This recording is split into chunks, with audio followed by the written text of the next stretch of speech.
അല്ലാഹുവിൻ്റെ ഹബീബ പുണ്യ നബിയ പറഞ്ഞു തരുന്നത് കഥ. ഈ വൃദ്ധനായ സാഹിറായ ആൾ ആ രാജാവിനോട് പറഞ്ഞത്രേ, എനിക്ക് നല്ല ബുദ്ധിമാനായ ഒരു കുട്ടിയെ പറഞ്ഞയച്ചു തരണം. ഈ മാരണവിദ്യയെല്ലാം ഞാൻ അവനെ പഠിപ്പിച്ചു കൊടുക്കാം. എൻ്റെ കാലശേഷവും നിങ്ങൾക്കത് ചെയ്യാൻ ആൾ വേണമല്ലോ. അങ്ങനെ രാജാവ് രാജ്യത്ത് വിളംബരം ചെയ്ത് ഏറ്റവും ബുദ്ധിമാനായൊരു കുട്ടിയെ കണ്ടെത്തുകയാണ്. ആ കുട്ടിയെ രാജാവിൻ്റെ കൊട്ടാരത്തിലേക്ക് സിഹ്ർ പഠിക്കാൻ വേണ്ടി പറഞ്ഞേക്കുകയാണ്. അങ്ങനെ എല്ലാ ദിവസവും കുട്ടി രാജാവിൻ്റെ കൊട്ടാരത്തിലേക്ക് പോകാൻ തുടങ്ങി. രാജാവിൻ്റെ കൊട്ടാരത്തിലേക്ക് ഈ സിഹ്ർ പഠിപ്പിക്കുന്ന സാഹിറിൻ്റെ അടുത്തേക്ക് പോകുന്ന വഴിക്ക് വഴിയിൽ ഒരു പണ്ഡിതനായ ആളുണ്ട്, റാഹിബുണ്ട്. മതഗ്രന്ഥങ്ങളിൽ അവഗാഹ പാണ്ഡിത്യമുള്ള ആളാണ് അദ്ദേഹം. ഈ കുട്ടിയതാ ഈ പണ്ഡിതൻ്റെ അടുത്ത് കയറുകയാണ്. എന്നിട്ട് അയാളുടെ അടുത്ത് നിന്ന് ഇൽമും പഠിക്കുകയാണ്. അയാളുടെ അടുത്ത് നിന്ന് വേദത്തിലുള്ള ഇൽമുകൾ പഠിക്കുന്നു, തൗറാത്തിലും ഇഞ്ചീലിലുമുള്ള ഇൽമുകൾ പഠിക്കുകയാണ്. അങ്ങനെ ചില ദിവസങ്ങളിൽ ഈ കുട്ടി ഈ റാഹിബിൻ്റെ അടുത്ത് നിന്ന് സാഹിറിൻ്റെ അടുത്തെത്തുമ്പോഴേക്ക് താമസിച്ചു പോവും. അപ്പം ഈ മാരണക്കാരനായ രാജാവിൻ്റെ കൊട്ടാരത്തിലെ ഈ മാരണക്കാരൻ കുട്ടിയോട് ദേഷ്യം പിടിക്കും. കുട്ടി വിദ്യ പഠിച്ച് തിരിച്ചു പോകുമ്പോഴും റാഹിബിൻ്റെ അടുത്ത് കയറും, പണ്ഡിതൻ്റെ അടുത്ത് കയറും.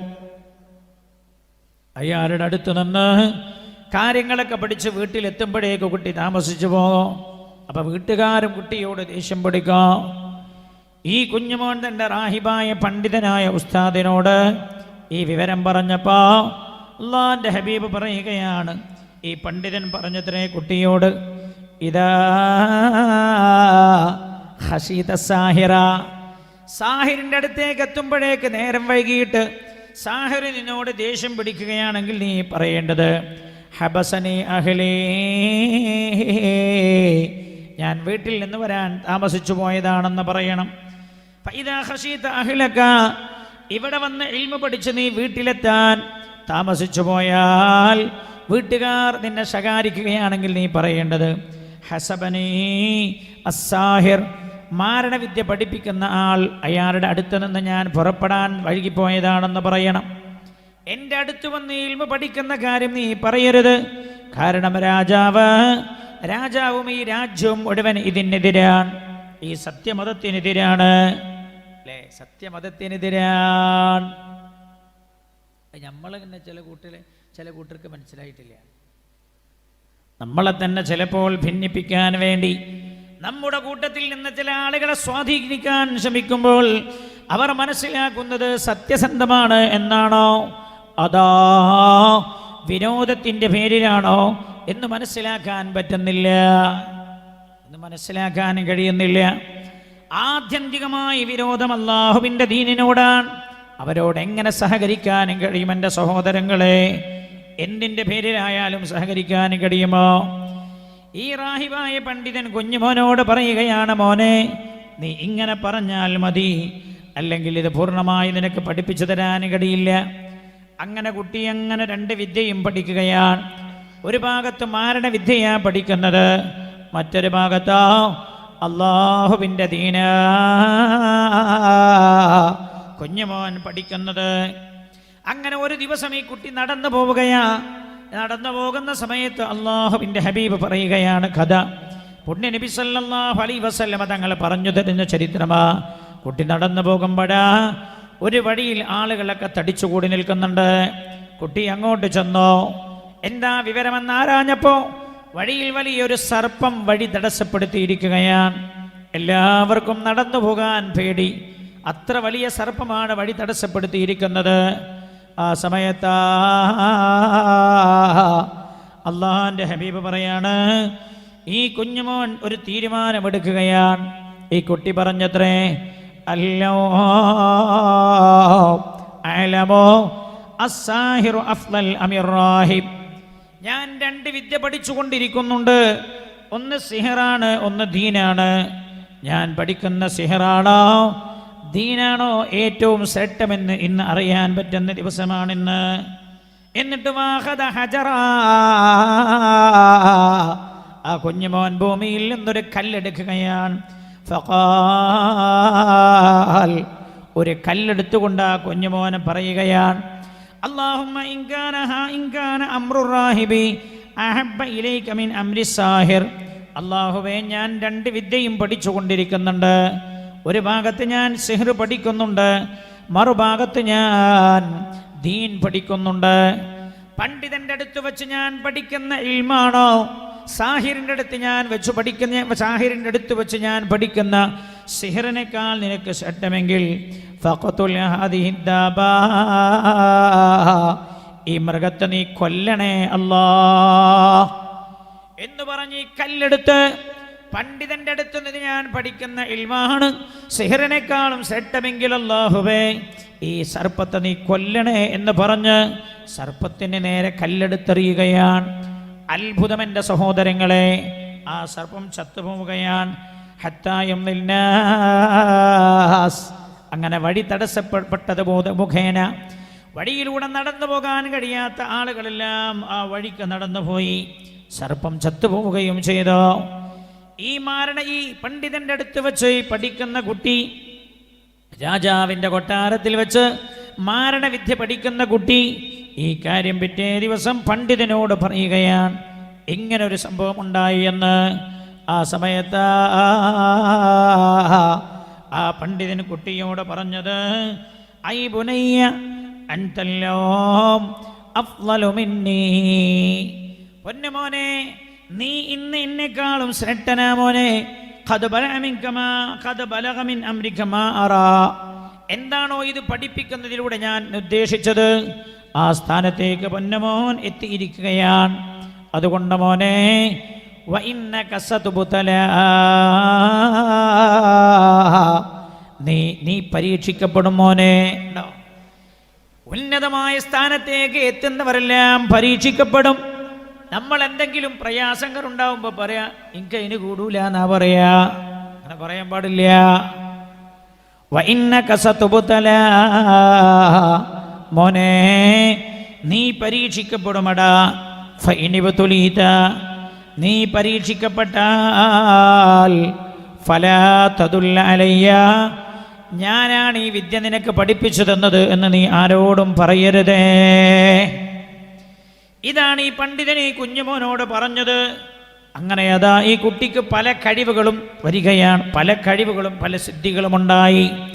കാനയുബരി ഉൽ അക്മഹ, അന്ധനായ ആളെ കണ്ണൊന്ന് തടവിയാൽ, ഈ കുഞ്ഞുമോനെ കണ്ണൊന്ന് തടവിയാൽ അന്ധനായ ആളുടെ കാഴ്ച തിരിച്ചു കിട്ടുമായിരുന്നു. വല്ലബറസ, വെള്ളപ്പാണ്ട് രോഗമുള്ള ആരുടെ ശരീരത്തിൽ ഈ കുഞ്ഞുമോനെന്ന് കൈവച്ചാൽ മതി, വെള്ളപ്പാണ്ട് സുഖമാകുമായിരുന്നു.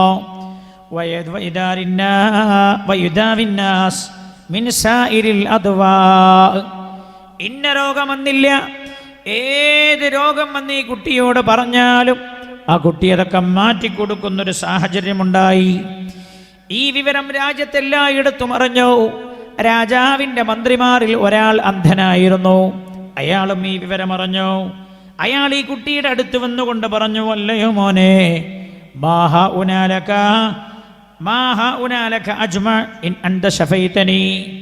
എൻ്റെ ഈ അന്ധത കുഞ്ഞുമോനെ നീ മാറ്റിത്തന്നാൽ നിനക്ക് വേണ്ടതെല്ലാം ഞാൻ തരുമെന്ന് ഈ രാജാവിൻ്റെ മന്ത്രി പറയുകയാണ്. ആ സമയത്ത് ഈ കുട്ടി പറഞ്ഞു, ഫഖാലൽ ഗുലാം ഇന്നി ലാ അശ്ഫി അഹദാ, മന്ത്രിയുടെ കാര്യം മനസ്സിലാക്കണോ, എനിക്കാരെയും സുഖപ്പെടുത്താൻ കഴിയില്ല. ഇന്നമാ യശ്ഫില്ലാ, സുഖപ്പെടുത്തുന്നവൻ അല്ലാഹു മാത്രമാണ്. ഫഇന്ന ആമന്ത ബില്ലാഹി ദഅവതുല്ലാഹ ഫശഫാക്, ഞാൻ അല്ലാഹുവിനോട് ദുആ ചെയ്യാം. നിങ്ങൾ അല്ലാഹുവിനോട് വിശ്വസിക്കുകയാണെങ്കിൽ ഞാൻ അല്ലാഹുവിനോട് ദുആ ചെയ്യാം, അല്ലാഹു നിങ്ങളുടെ രോഗം മാറ്റി തന്നേക്കാമെന്ന് ഈ കുട്ടി മന്ത്രിയോട് പറഞ്ഞു. അപ്പം മന്ത്രി പറഞ്ഞു, ഞാൻ വിശ്വസിക്കാമെന്ന്. അങ്ങനെ മന്ത്രി വിശ്വസിച്ചു. ഈ കുട്ടി അല്ലാഹുവിനോട് ദുആ ചെയ്തു. ദുആ ചെയ്തപ്പോൾ കാഴ്ച ശക്തി തിരിച്ചു കിട്ടി. പിറ്റേ ദിവസം മന്ത്രി പാർലമെന്റിൽ എത്തിച്ചേർന്നു. അന്ധനായിരുന്ന തലേ ദിവസം വരെ അന്ധനായിരുന്ന മന്ത്രിക്ക് കാഴ്ച തിരിച്ചു കിട്ടി. രാജാവ് ചോദിച്ചു, അല്ല നിനക്ക് എവിടെന്നാ ഈ കാഴ്ച തിരിച്ചു കിട്ടിയത്? അപ്പോൾ മന്ത്രി പറഞ്ഞു, മർറദ്ദ അലൈക ബസറക്, ഖാല റബ്ബീ,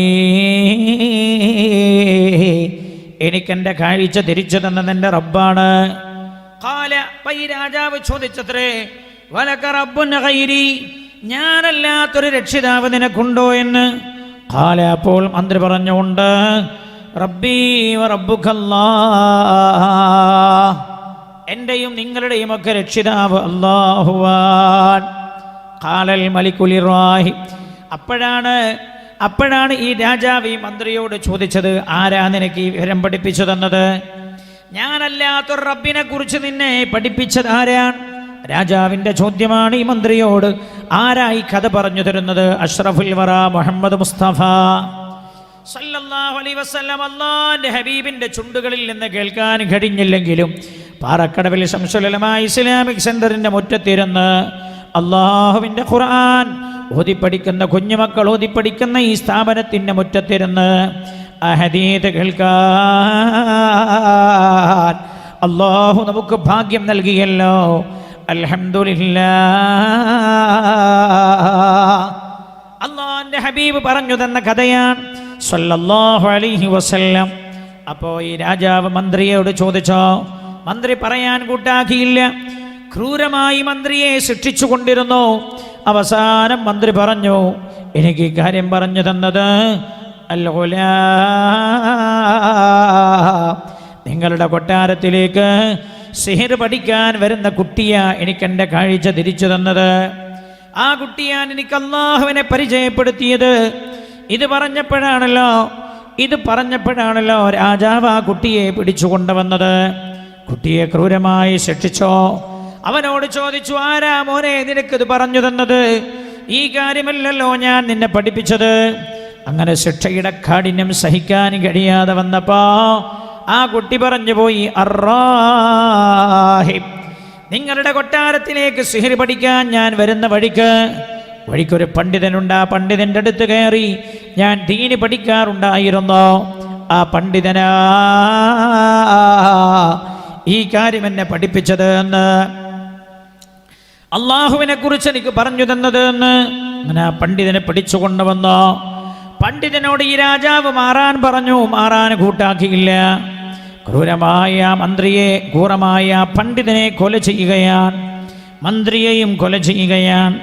ഈ പിഞ്ചു പൈതലാണല്ലോ, സാധാരണ കുട്ടിയാണല്ലോ. രാജാവ് ഈ കുട്ടിയെ പിടിച്ചിട്ട് കൊട്ടാരത്തിലുണ്ടായിരുന്ന സേവകന്മാരുടെ കയ്യിൽ കൊടുത്തിട്ട് പറഞ്ഞു, ഇവനെയുമായി നിങ്ങൾ പോവുക, പോയിട്ടിന്നാലിന്ന മല കയറുക. ഇദ്ഹബൂ ബിഹി ഇലാ ജബലി കദാ വകദാ, ഇന്നാലിന്ന മലയിലേക്ക് നിങ്ങൾ ഇവനെയും കൊണ്ടുപോവുക. ഫസ്അദൂ ബിഹിൽ ജബൽ, എന്നിട്ട് നിങ്ങൾ പർവ്വതം കയറുക. ഫൈദാ ബലഗ്തും ദിർവത, നിങ്ങൾ ആ പർവ്വതത്തിൻ്റെ ഉച്ചയിലെത്തിയാൽ ഈ കുട്ടിയോട് മതത്തിൽ നിന്ന് പിന്മാറാൻ പറയണം. ഇവൻ പിന്മാറിയാൽ നിങ്ങൾ അവനെയുമായി തിരിച്ചു വരണോ? വഇല്ലാ ഫത്രഹാ, അവൻ്റെ മതത്തിൽ നിന്ന് മാറാൻ തയ്യാറാകുന്നില്ലെങ്കിൽ മലമുകളിൽ അവനെ ഉപേക്ഷിച്ചു പോരാൻ പറഞ്ഞു. രാജകിങ്കരന്മാർ ഈ കുട്ടിയുമായി മല കയറി.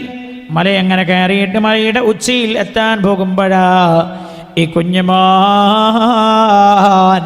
അള്ളാഹുവിനോടൊരു ദുആയാണ്, ഒരൊറ്റ പ്രാർത്ഥനയാ. അല്ലാഹുമ്മ ക്ഫിനീഹിം, റബ്ബേ ഇവരിൽ നിന്ന് തന്നെ നീ രക്ഷപ്പെടുത്തണയെന്ന്. ഉടനെ അതാ അതിശക്തമായ പ്രകമ്പനം, ഭൂകമ്പമുണ്ടാകുന്നു. മല കിടകിട വിറക്കാൻ തുടങ്ങി. ഈ കുട്ടിയുമായി പോയ രാജകിങ്കരന്മാർ എല്ലാവരും മലമുകളിൽ നിന്ന് ഉരുണ്ട് വീണ് മരണപ്പെടുകയാ. അത്ഭുതമെന്ന് പറയട്ടെ, കുട്ടിക്കൊന്നും സംഭവിച്ചില്ല. അവൻ കൊട്ടാരത്തിലേക്ക് കയറി വരികയാണ്. ഈ കൊട്ടാരത്തിലേക്ക് കുട്ടി കയറി വന്നപ്പോൾ രാജാവ് ചോദിച്ചു കുട്ടിയോട്, കുട്ടി മോനെ, നിന്റെ കൂടെ വന്നവരൊക്കെ എവിടെ? കുട്ടി പറഞ്ഞു, കഫാനീഹിമുല്ലാഹ്, അവരെല്ലാം അല്ലാഹു നശിപ്പിക്കുകയും എന്നെ രക്ഷപ്പെടുത്തുകയും ചെയ്തിരിക്കുകയാണ് രാജാവേ. രാജാവിൻ്റെ കലി കയറി. രാജാവ് മറ്റൊരു സംഘം കിങ്കരന്മാരെ വിളിച്ചിട്ട്, സേവകന്മാരെ വിളിച്ചിട്ട് അവരുടെ കയ്യിലേക്ക് കുട്ടിയെ ഏൽപ്പിച്ചിട്ട് പറഞ്ഞു, നിങ്ങൾ ഇവനെയുമായി കടന്നു പോകണോ? ഇന്നാലിന്ന സമുദ്രത്തിൽ പോകണോ? അവനെയുമായി നിങ്ങൾ സമുദ്രത്തിൻ്റെ നടുഭാഗത്തേക്ക് പോകണേ. ഇദ്ഹബൂ ബിഹി, നിങ്ങൾ അവനുമായി പോകണം. എന്നിട്ടോ നിങ്ങൾ ഈ സമുദ്രത്തിൻ്റെ നടുഭാഗത്തെത്തിയാൽ അവനോട് മതത്തിൽ നിന്ന് പിന്മാറാൻ പറയണം. അവൻ പിന്മാറാൻ കൂട്ടാക്കുന്നില്ലെങ്കിൽ ഫഖദിഫൂഹു, അവനെ നിങ്ങൾ സമുദ്രത്തിൽ എറിഞ്ഞിട്ട് തിരിച്ചു വരണേ എന്ന് മഹാനായ നബിയുനാ മുഹമ്മദ് മുസ്തഫ സല്ലല്ലാഹു അലൈഹി വസല്ലം. ചിന്തിക്കണം നിങ്ങൾ, കഴിഞ്ഞ കാലഘട്ടത്തിൽ അല്ലാഹുവിൽ വിശ്വസിച്ചതിൻ്റെ പേരിൽ എന്തൊക്കെ പീഡനങ്ങളാ സഹിക്കേണ്ടി വന്നത്, എന്തൊക്കെ പീഡനങ്ങളാ സഹിക്കേണ്ടി വന്നതെൻ്റെ സഹോദരങ്ങളെ. അല്ലാഹുവിൻ്റെ ഹബീബ് സ്വഹാബികൾക്ക് പറഞ്ഞു കൊടുക്കുകയാണ്, സ്വഹാബാ, അങ്ങനെ ഈ കുട്ടിയുമായി രാജകിങ്കരന്മാർ പോകുന്നു. അവർ കായപ്പായ കപ്പലിൽ അങ്ങനെ സമുദ്രത്തിൻ്റെ മധ്യഭാഗത്തേക്ക് എത്തുകയാണ്. അപ്പോഴാ കുഞ്ഞുമോനൊരൊറ്റ പ്രാർത്ഥനയാണ് അള്ളാഹുവിനോട്, അല്ലാഹുവേ ഇവരിൽ നിന്ന് നീ രക്ഷപ്പെടുത്തണേ അല്ലാ എന്ന് ദുആ ചെയ്യുകയാണ്. ഉടനെ അതാ ശക്തമായ കൊടുങ്കാറ്റ് വരുന്നു. കപ്പൽ നേരെ പോയിട്ടൊരു പാറയ്ക്ക് ഇടിക്കുകയാണ്. ഇടിച്ചിട്ട് കപ്പൽ തകർന്നു പോയി എല്ലാവരും വെള്ളത്തിൽ മുങ്ങി മരിക്കുകയാ. ഈ കുഞ്ഞുമോൻ്റെ അടുത്തേക്ക് ഒരു കപ്പലിൻ്റെ പൊട്ടിപ്പോയ ഒരു ഭാഗം അല്ലാഹു അടുപ്പിച്ചു കൊണ്ടുപോവുകയാണ്. ഈ കുഞ്ഞുമോൻ വെള്ളത്തിൽ പൊങ്ങി വന്ന ആ പലകയുടെ മുകളിൽ പറ്റിപ്പിടിച്ച് ഓളങ്ങളവനെ കരക്ക് കൊണ്ടുപോയി തള്ളുകയാണ്. കുഞ്ഞുമോൻ നേരെ രാജകൊട്ടാരത്തിലേക്ക് ചെന്നു. രാജാവ് ചോദിച്ചു, എടാ നിന്റെ കൂടെയുള്ളവരെവിടെ? കുഞ്ഞുമോൻ പറഞ്ഞു,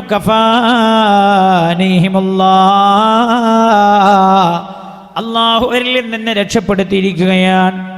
രാജാവിനെ കലി കയറി. രാജാവ് ഇനി എന്താ ചെയ്യേണ്ടത് എന്ന പിടുത്തമില്ലാതിരിക്കുമ്പോഴാ രാജാവിനോട് ഈ കുഞ്ഞുമോൻ പറയുന്നത്, ഇന്നക ലസ്ത ബിഖാതിലി, രാജാവേ എന്നെ കൊല്ലാൻ നിങ്ങൾക്ക് കഴിയില്ല. നിങ്ങൾ ആലോചിക്കണ ഒരു പിഞ്ചു പൈതല, ഒരു വലിയ സാമഗ്രികളും സംവിധാനമുള്ള രാജാവിനോട് പറയുന്നത്, ഇന്നക ലസ്ത ബിഖാതിലി, എന്നെ കൊല്ലാൻ നിങ്ങൾക്ക് കഴിയില്ല. ഹത്താ തഫ്അല മാ ആമുറു ബിഹി, എന്നെ നിങ്ങൾക്ക് കൊല്ലണോ? ഞാൻ പറയുന്ന രീതിയിൽ നിങ്ങൾ പണിയെടുത്താലേ എന്നെ കൊല്ലാൻ കഴിയൂ, അല്ലാതെ നിങ്ങൾ എത്ര ശ്രമിച്ചാലും എന്നെ കൊല്ലാൻ കഴിയില്ല. ഖാലൽ മലിക്, അപ്പൊ ഈ രാജാവ് ചോദിച്ചു, മാഹുവ, അതെന്താ? നിന്നെ കൊല്ലാനുള്ള മാർഗം എന്താണ്? ആലോചിക്കണം, ഒരു പിഞ്ചു പൈതലിന്റെ മുമ്പില് ഒരു രാജ്യത്തിന്റെ അധികാരി വിയർത്തു പോകുന്നത്. നമ്മളൊക്കെ മുഅ്മിനീങ്ങളാണ്. അങ്ങനെ എന്താ നമുക്കങ്ങനെ ചെയ്യാൻ പറ്റാത്തത്? ഉമർ ഖാദി ചെയ്തില്ലേ? ഉമർ ഖാദിനെ പിടിച്ചുകൊണ്ട് ഈ ജയിലിലടച്ചല്ലോ. ആര് ജയിലിലടച്ചു? ബ്രിട്ടീഷുകാർ. നികുതി തരാൻ പറഞ്ഞപ്പോ പറഞ്ഞു, അള്ളാഹുവിന്റെ ഭൂമിക്ക് നികുതിയോടാ, ഉമർ തരില്ലടാ നികുതി.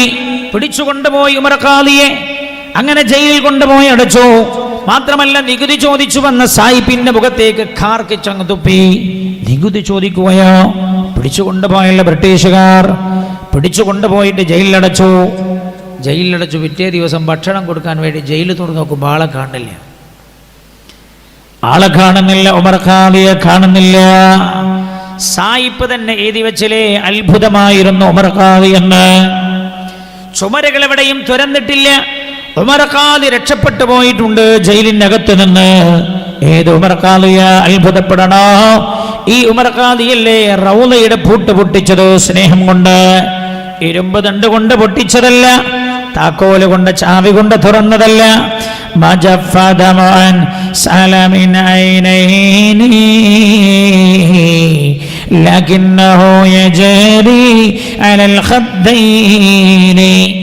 من حب قلبي سيد الكونين حيا وميتا في التراب رميما صلوا عليه وسلموا تسليما. ഈ കുട്ടി പറഞ്ഞു രാജാവിനോട്, രാജാവേ, നിങ്ങൾ എന്ത് പടിയെടുത്താലും എന്നെ കൊല്ലാൻ കഴിയില്ല. ഹത്താ തഫ്അല മാ ആമുറുഹു ബിഹി മാ ആമുറുക ബി, നിങ്ങളോട് ഞാൻ ചെയ്യാൻ പറയുന്ന പോലെ ചെയ്താൽ നിങ്ങൾക്ക് എന്നെ കൊല്ലാം. രാജാവ് ചോദിച്ചു, അതെന്താ? ഈ കുഞ്ഞുമോൻ പറഞ്ഞു, രാജാവേ, തജ്മഉന്നാസ ഫീ സഈദിൻ വാഹിദിൻ, വിശാലമായൊരു മരുഭൂമിയിൽ, വിശാലമായൊരു ഗ്രൗണ്ടിൽ ഈ രാജ്യത്തുള്ള ജനങ്ങളെ എല്ലാം നിങ്ങൾ ഒരുമിച്ച് കൂട്ടണോ, പരമാവധി ആളുകൾ നിങ്ങൾ ഒരുമിച്ച് കൂട്ടണോ. എന്നിട്ടോ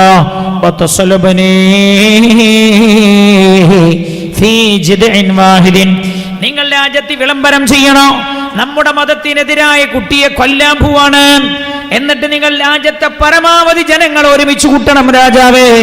എന്നിട്ട് ഒരു മരത്തിന്റെ കൊമ്പിൽ നീ ഒരു മരത്തിന്റെ തടിയുടെ മുകളിൽ എന്നെ അങ്ങ് തസ്ലുബനി ഉറപ്പിച്ചു നിർത്തുകയും ചെയ്യണോ.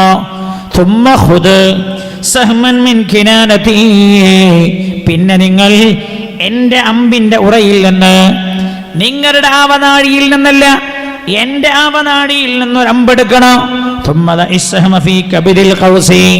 എന്നിട്ട് ആ അമ്പ് നിങ്ങൾ വില്ലിൽ ഘടിപ്പിക്കണോ. എന്നിട്ട് എന്റെ നേരെ ആ അമ്പിങ്ങനെ നേരെ സൂത്രം പിടിച്ച് നിങ്ങൾ ഇങ്ങനെ പറയണം, ബിസ്മില്ലാഹി റബ്ബിൽ ഗുലാം എന്ന് നിങ്ങൾ പറഞ്ഞിട്ട് ഈ കുട്ടിയുടെ രക്ഷിതാവായ അല്ലാഹുവിന്റെ നാമത്തിൽ ഞാൻ അമ്പെയ്യുന്നു എന്ന് പറഞ്ഞ് നിങ്ങൾ അമ്പെയ്താൽ ആ അമ്പന്റെ ശരീരത്തിൽ പതിക്കും. പതിച്ചാൽ രക്തം വാർന്നൊഴുകി ഞാൻ മരിച്ചു പോകും. ഇതല്ലാതെ നിങ്ങൾക്ക് എന്നെ കൊല്ലാൻ കഴിയില്ല രാജാവേ എന്ന് പറഞ്ഞപ്പോ ഈ രാജാവ് രാജ്യത്ത് മുഴുവൻ വിളംബരം ചെയ്തു. എന്താ വിളംബരം ചെയ്തത്? നമ്മുടെ മതത്തിനെതിരായ കുട്ടിയെ അവനെ കൊല്ലാൻ പോവാൻ അല്ലേ? ചില ആളുകൾ അങ്ങനെ പേടിച്ചത് കൊണ്ടല്ലേ ഇസ്ലാമിനെ കുറിച്ച് ലോകം അറിഞ്ഞാൽ, ജനങ്ങൾ അറിഞ്ഞാൽ കൂട്ടം കൂട്ടമായി ഇസ്ലാമിലേക്ക് ഒഴുകും എന്ന് മനസ്സിലാക്കിയിട്ടല്ലേ ചില മതപ്രബോധകന്മാർക്ക് കൂച്ചുവിലങ്ങിടാൻ ശ്രമിച്ചു കൊണ്ടിരിക്കുന്നത്. ചില ആളുകൾ വിദേശത്ത് പോയിട്ട് പറഞ്ഞു, ഇവിടെ ഇറങ്ങിയാൽ അറസ്റ്റ് ചെയ്യുമെന്ന്, ഇവിടെ ഇറങ്ങിയാൽ അറസ്റ്റ് ചെയ്യുമെന്ന്. അള്ളാഹുവിന്റെ ദീനിനെതിരെ ആഞ്ഞടിക്കുന്ന സ്വഭാവങ്ങൾ ഇന്നുമില്ലേ എന്റെ സഹോദരങ്ങളെ? ഏതായാലും ഈ കുട്ടി ഇങ്ങനെ പറഞ്ഞപ്പോ രാജാവ് രാജ്യത്ത് വിളംബരം ചെയ്തു, കുട്ടിയെ കൊല്ലാൻ പോവുകയാണ്, നമ്മുടെ മതത്തിനെതിരായ ആളാണ്. കേട്ടപാട് രാജ്യത്തെ ജനങ്ങൾ ഒരുപാട് ആളുകൾ ഒത്തുചേർന്നു. വിശാലമായ മൈതാനിയിലാണ്. അപ്പോഴാ ആളുകൾ തടിച്ചുകൂടി നിൽക്കുകയാണ്. ആരവങ്ങൾ മുടങ്ങുന്നു. കുട്ടിയെ കൊല്ലാൻ പോകുന്നതിന്റെ ആഹ്ലാദത്തിലാണ് ആ രാജ്യം. അപ്പോഴാ ഒരു കുന്തത്തിൽ ഇങ്ങനെ നാട്ടിയിട്ടൊരു കുഞ്ഞുമോനെ ആ സദസ്സിന്റെ മധ്യത്തിലേക്ക് കൊണ്ടുവരുന്നത്. എല്ലാവരും ഹർഷാരവം മുഴക്കുകയാണ്. അപ്പോഴാ കൊട്ടാരത്തിൽ നിന്ന് രാജാവ് ഇറങ്ങി വരുന്നു. സിംഹാസനത്തിൽ നിന്ന് ഇറങ്ങി വന്ന് ഈ കുട്ടിയുടെ ആവനാടിയിൽ നിന്നൊരമ്പെടുത്ത്, അമ്പിന്റെ ഉറയിൽ നിന്നൊരമ്പെടുത്ത് വില്ലിൽ ഘടിപ്പിച്ചു പിടിച്ച് കുട്ടിക്ക് നേരെ സൂത്രം പിടിച്ചിട്ട് ഈ രാജാവ് ഉറക്കെ പറഞ്ഞു, ബിസ്മില്ലാഹി റബ്ബിൽ ഗുലാം. ഈ കുട്ടിയുടെ രക്ഷിതാവായ അള്ളാഹുവിന്റെ നാമത്തിൽ ഞാൻ അമ്പെയ്യുന്നു എന്ന് വില്ലിൽ അങ്ങ് തൊടുത്തു വിട്ടപ്പോൾ ഈ അമ്പ് നേരെ ചെന്ന് തറച്ചത് ഈ കുഞ്ഞുമോന്റെ ചെന്നിയിലാണ്. ആര് പറഞ്ഞു തരുന്ന കഥയാണെന്നറിയുമോ നിങ്ങൾ? ഹബീബായ നബിയുനാ മുഹമ്മദ് മുസ്തഫ. അല്ലാഹുവേ, ഹബീബിനെ കാണാനുള്ള സൗഭാഗ്യം തരണേ റബ്ബേ. മരിക്കുന്നതിന് മുമ്പ് ആ പുണ്യഭൂമാന്റെ ശരീരത്തിൽ ഒരു നോട്ടമെങ്കിലും നോക്കാൻ തൗഫീഖ് നൽകണേ അല്ലാഹ്. രാജാതിരാജനായ റബ്ബിനോട് ദുആ ചെയ്യുകയാ. ചെന്നിലെ കമ്പങ്ങ് തെഞ്ഞ് തെറച്ചു. രക്തം അങ്ങനെ ചീറ്റി ഒലിക്കാൻ തുടങ്ങി. കുട്ടിയതാ മരണപ്പെട്ട ആ കുന്തത്തിൽ നിന്ന് താഴേക്ക് വീഴുകയാണ്. ഈ രംഗം കണ്ടപ്പോൾ അവിടെ ചൊരുമിച്ചു കൂടിയ ആളുകൾ ചോദിച്ചു, എന്താ രാജാവിന് യാതൊരു കഴിവുമില്ലേ? രാജാവ് ദൈവമാണെന്നല്ലേ പറയുന്നത്, അയാൾക്ക് യാതൊരു കഴിവുമില്ലേ? അയാൾ പോലും ഈ കുട്ടിയെ കൊല്ലുമ്പോ കുട്ടി വിശ്വസിച്ച റബ്ബിന്റെ നാമത്തിൽ എന്നല്ലേ പറഞ്ഞത്? അവിടെ കൂടിയിരുന്ന ജനതയതാ മഹാഭൂരിഭാഗം ആളുകളും ഒറ്റയടിക്ക് വിളിച്ചു പറഞ്ഞല്ലോ, ആമന്നാ ബിറബ്ബിൽ ഗുലാം. ഈ കുട്ടിയെ രാജാവ് ഇതിന് മുമ്പ് കൊല്ലാൻ ശ്രമിച്ചിട്ട് കൊല്ലാൻ പറ്റിയിട്ടില്ല. ഈ കുട്ടിയുടെ നാഥന്റെ നാമത്തിലാണ് അമ്പ് ചെയ്തപ്പോഴാണല്ലോ ഈ കുട്ടിയെ കൊല്ലാൻ കഴിഞ്ഞത്. അതുകൊണ്ട് ഈ കുട്ടി ഏത് റബ്ബിലാണോ വിശ്വസിക്കുന്നത് ആ റബ്ബിൽ ഞങ്ങളും വിശ്വസിച്ചിരിക്കുകയാണ്. കൂട്ടമായ മതപരിവർത്തനം ഉണ്ടായി. ഇസ്ലാമിലേക്ക് കൂട്ടമായി ആളുകൾ ഒഴുകി വരാൻ തുടങ്ങി. ഈ വിവരം രാജാവ് അറിയാനിടയായി. അപ്പോഴാ രാജകൽപ്പന വരുന്നത്. എവിടെയെല്ലാമാണോ ആളുകൾ മതം മാറിയത് അവിടങ്ങളിലെല്ലാം കിടങ്ങ് കുടിക്കാൻ ഓർഡറിട്ടു. ആ കിടങ്ങിന്റെ നീളം 40 മുഴം നീളമാണ്, 12 മുഴം വീതിയാണ്. മതം മാറിയ നാടുകളിലെല്ലാം ഈ കിടങ്ങുകൾ കുടിക്കാൻ രാജാവ് ഓർഡറിടുകയാണ്. എന്നിട്ടോ വലിയ വലിയ മരങ്ങളും ഒട്ടികളും വിറകൊട്ടോളാവൂല ഓളോന് തിരിച്ചെടുക്കുക. അങ്ങനെ കോടതി ഇടപെട്ട് തിരിച്ചെടുക്കണം എന്ന് പറഞ്ഞാൽ 3 ത്വലാഖ് ചൊല്ലിയ പെണ്ണിൻ്റെ കൂടെ രണ്ടാമത് ജീവിക്കേണ്ടി വന്നാൽ അവർ ചെയ്യുന്നത് മുഴുവൻ വ്യഭിചാര. വ്യഭിചാരമാണ്. നിങ്ങൾ ആലോചിക്കണം, മുസ്ലിം ഉമ്മത്തിന്റെ മതനിയമത്തിൽ കടന്നുകയറ്റം നടത്തുന്ന ആളുകളുടെ ലക്ഷ്യമെന്താ? അള്ളാഹുവിന്റെ ദീനിനെ ഇഞ്ചിഞ്ചായി രാജ്യത്ത് നിന്ന് നീക്കം ചെയ്യല അവരുടെ ലക്ഷ്യമെന്റെ സഹോദരങ്ങളെ. നിങ്ങൾ ആലോചിക്കണം, ഞാൻ പറഞ്ഞു വരുന്നത് നമ്മൾ നേരിടുന്ന ഈ പ്രതിസന്ധിയിൽ നമ്മൾ അനുവർത്തിക്കേണ്ടതെന്ത് എന്ന് അള്ളാഹുവിന്റെ ഖുർആൻ പറഞ്ഞു തരുന്നുണ്ട്. അതാ നമ്മൾ ചർച്ച ചെയ്യുന്നത്. അപ്പോ ഈ രാജാവ് അങ്ങനെ പ്രഭാഷണം നടത്തിയത്രേ രാജ്യത്തോട്. സ്വന്തം സഹോദരിയെ വിവാഹം ചെയ്യുന്നത് അള്ളാഹു ഹലാലാക്കിയിരിക്കുന്നു എന്ന്. പക്ഷേ ജനങ്ങൾ അത് അംഗീകരിക്കാൻ തയ്യാറായില്ല. അംഗീകരിക്കാൻ തയ്യാറില്ലാത്ത ആളുകളെ വലിയ വലിയ തീയിന്റെ കിടങ്ങുകൾ ഉണ്ടാക്കി അതിലേക്ക് കൊണ്ടുവന്ന് വലിച്ചെറിഞ്ഞു. ആ സംഭവത്തെ ഉദ്ധരിച്ചാണ് അള്ളാഹു ഇങ്ങനെ പറഞ്ഞത് എന്നാണ് വേറെ ചില മുഫസ്സിരീങ്ങൾ പറഞ്ഞത്. അപ്പൊ മുത്തലാഖ് ബില്ല് അംഗീകരിക്കാത്തവനെ കൊണ്ടുപോയി ജയിലിലടക്കുക. തലാഖ് ചെല്ലണം എന്നല്ല ഇപ്പൊ പറഞ്ഞതിനർത്ഥം. തലാഖ് ചെല്ലണം എന്ന് പറഞ്ഞ മതമല്ല ഇസ്ലാം. അനിവാര്യമായ ഘട്ടത്തിൽ പിരിയേണ്ടി വന്നാൽ പിരിയാനുള്ള വാതിൽ തുറന്നു കൊടുത്തതാണല്ലോ അല്ലാഹു. അല്ലേ, ഒരു ഭാര്യക്കും ഭർത്താവിനും ഒരിക്കലും യോജിച്ചു പോകാൻ കഴിയില്ല. എന്നാ പിന്നെന്താ പറയണ്ടേ? യോജിച്ചു പോകാൻ കഴിയൂലെങ്കിൽ നിങ്ങൾ ഒന്നിച്ചിക്കണമെന്നോ? ഈ പറഞ്ഞതിൻ്റെ അർത്ഥം എന്താണെന്ന് മനസ്സിലാവണ്ടേ? ഒരിക്കലും യോജിച്ചു പോകാൻ കഴിയില്ല. അപ്പം എന്താ പറയുക? എന്നാ നിങ്ങൾ പിരിഞ്ഞാളി, രണ്ടാളും വേറെ നല്ല ജീവിതം നയിച്ചോളി എന്നല്ലേ പറയണ്ടേ? അതല്ലേ മാന്യത? അതല്ലേ അള്ളാഹുവിന്റെ ദീൻ ചെയ്തത്? അതാണല്ലോ അള്ളാഹുവിന്റെ ദീൻ ചെയ്തത്. പിന്നെ 3 ത്വലാഖ് ചൊല്ലിയാൽ എന്താ നിയമം? അത് ത്വലാഖ് കൊണ്ട് കളിക്കാൻ പാടില്ല, ഭീഷണിയാണ്. ചില മനുഷ്യന്മാരുടെ ഇടക്കിടക്ക് അന്നെ ഞാൻ തലാഖല്ലേ, ആ ത്വലാഖില്ല, ഞാൻ എൻ്റെ ഇടക്ക് പോയിക്കോ പറയും. 3 വട്ടം വരെ ഇസ്ലാം അത് പൊറുക്കും. 3 വട്ടം അത് ചെയ്താൽ പിന്നെ പറയുന്നത് പിന്നെ ആ ഭാര്യ. അങ്ങനെയാണ് ചില മനുഷ്യന്മാർക്ക് ത്വലാഖ് ഒരു ചൂടിലാണ് ചെല്ലല. ചൂട് ചെല്ലിയാലും കാര്യത്തിൽ ചെല്ലിയാലും കളിയിൽ ചെല്ലിയാലും ഒക്കെ ത്വലാഖാണ്. അല്ലേ, 3 കാര്യങ്ങളുണ്ട്. അത് കളിയും കാര്യമാണ്, കാര്യവും കാര്യമാണ്. അതിൽ ഒന്ന് ത്വലാഖാണ്. ത്വലാഖ് ഒരാൾ വെറുതെ പറഞ്ഞു ഞാൻ എൻ്റെ ഭാര്യയെ തലാഖല്ലേ, അല്ലെ ഓളോട് പറഞ്ഞു എന്നെ ഞാൻ തലാഖല്ലേ, എൻ്റെ ഇടക്ക് പോയിക്കോന്ന്. കുറച്ച് കഴിഞ്ഞിട്ട് പറഞ്ഞു ഞാൻ വെറുതെ പറഞ്ഞതേന്നു, അതൊന്നും കൂട്ടൂല, പോയിക്കോളണം ഓളടക്ക്. പോകണോ? അതുകൊണ്ട് നിക്കാഹ്, വിവാഹം, കുടുംബജീവിതം വളരെ പവിത്രമാണ്. അതിങ്ങനെ കുട്ടിക്കളി കളിക്കണമാതിരി കളിക്കാൻ പാടില്ല. അതുകൊണ്ടാ പറഞ്ഞത് 3ാമത്തെ ത്വലാഖും ചൊല്ലിക്കഴിഞ്ഞാൽ പിന്നെ ആ ഭാര്യയെ തിരിച്ചെടുക്കണമെങ്കിൽ മറ്റൊരാൾ കല്യാണം ചെയ്ത് അയാൾ ശാരീരികമായി ബന്ധപ്പെട്ട് അയാൾ ത്വലാഖ് ചൊല്ലി ഒഴിവാക്കി ഇദ്ദ കഴിഞ്ഞതിന് ശേഷമേ തിരിച്ചെടുക്കാൻ പറ്റൂ. അല്ലാതെ ഇയാൾക്ക് തിരിച്ചെടുക്കാൻ പറ്റൂല. അത് തലാഖ് കൊണ്ട് കളിക്കാതിരിക്കാൻ അള്ളാഹു കർശന നിയമം വെച്ചതാണ്. എല്ലാ തലാഖ് കൊണ്ട് കളിക്കും. പല ആൾക്കാരും തലാഖ് അല്ലാത്ത പേടിച്ചിട്ടല്ലേ